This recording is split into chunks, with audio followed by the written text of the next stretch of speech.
আজকে lunch start করব এখন আমি।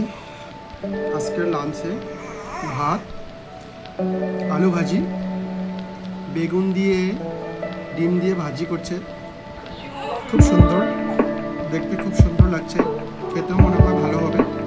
আর আছে সজনা দিয়ে ডাল, আমার খুব প্রিয় সজনা খেতে। সজনার বহুত উপকার আছে, খেতে হয়। আমি এবছর সজনা অনেক খেয়েছি, গড়েও ছিল, গ্রামের বাড়ি থেকে নিয়ে আসছিলাম, আর এখানে থাকি, এখানে পাওয়া যায়।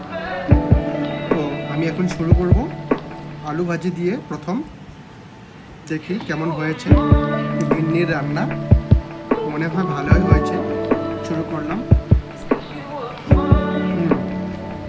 আলু ভাজিটা ভালো হয়েছে,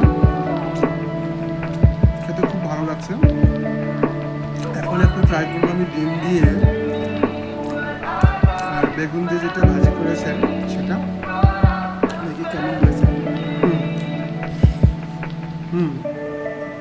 এটা অনেক টেস্টি হয়েছে, ভালো হয়েছে।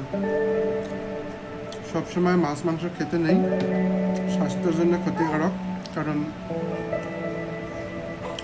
বয়সের সাথে সাথে মানুষের নানান সমস্যা দেখা দেয়, বেমার দেখা দেয়। তো মাঝে মাঝে হেলদি ফুড খেতে হয়। সবাই এটা ট্রাই করবেন, ড্রামস্টিক সজনা, লোকাল সজনা।